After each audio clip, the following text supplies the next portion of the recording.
Subscribe কৰক অসমীয়া মুছলিম YouTube চেনেলক আৰু ভিডিঅ'টো লাইক কৰক লগতে বেল আইকন প্ৰেছ কৰক আমাৰ নিয়মিত আপডেটসমূহ পাই থাকিবলৈ ধন্যবাদ। আসসালামু আলাইকুম বন্ধুসকল, কেনে আছে আপোনালোক? আজি আমি আলোচনা কৰিম এইখন ভাৰতৰে কেইখনমান ৰহস্যময় গাঁও যি নিজেই নিজৰ বিশেষত্বৰ বাবে ৰহস্যৰ কাৰণ হৈ পৰিছে। এই গাঁওসমূহত নামতহে গাঁও হৈ আছে, কিন্তু ইয়াৰ নিৰ্জনতাৰ বাহিৰে একো পোৱা নাযায়। গতিকে আহক বন্ধুসকল, আমি আগবাঢ়ো।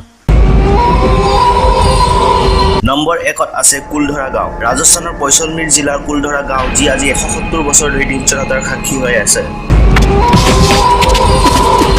ইয়াত বসবাস কৰা হাজাৰোধিক গাঁওবাসী একে ৰাতিতে গাঁও খালী কৰি গুচি গৈছিল আৰু যোৱাৰ আগে আগে অভিশাপ দি গৈছিল যে ইয়াত কোনেও বাচি থাকিব নোৱাৰিব।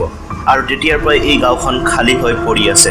ইয়াত ফুৰিবলৈ অহা পৰ্যটকসকলে আজিও পালিবান ব্ৰাহ্মণসকলৰ ক্ৰন্দন শুনিবলৈ পায়।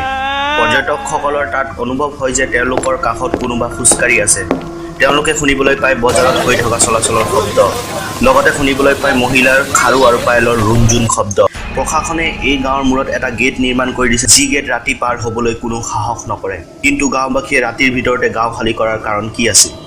ইয়াৰ কাৰণ আছিল এজন দিৱান, যাৰ নাম আছিল স্বয়ং সিং, যাৰ দৃষ্টি সেইখন গাঁৱৰে এগৰাকী সুন্দৰীৰ ওপৰত পৰিছিল। দিৱান ইমানে সুন্দৰীৰ কাৰণে পাগল হৈ পৰিছিল যে ইয়াৰ বাবে তেওঁ ব্ৰাহ্মণসকলৰ ওপৰত বিভিন্ন ধৰণে হাৰাশাস্তি কৰি প্ৰেছাৰ দিবলৈ ধৰিলে।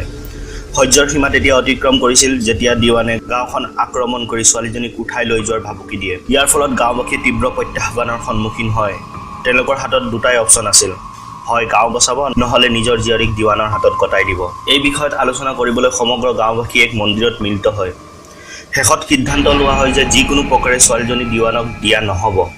ইয়াৰ পাছত গাঁওবাসীয়ে গাঁওখন খালী কৰিবলৈ সিদ্ধান্ত লয় আৰু ৰাতিৰ ভিতৰতে গাঁওবাসীয়ে সেই গাঁও ত্যাগ কৰে। যোৱাৰ আগে আগে অভিশাপো দি যায় যে এই গাঁৱত আৰু কোনেও বাচি থাকিব নোৱাৰিব। তেতিয়াৰ পৰাই এই গাঁও নিৰ্জনতাৰ সাক্ষী হৈ পৰে। গতিকে আপুনি কি ভাবে? আপুনি কেতিয়াবা পৰ্যটক হিচাপে এই গাঁওখনত গৈছে নেকি?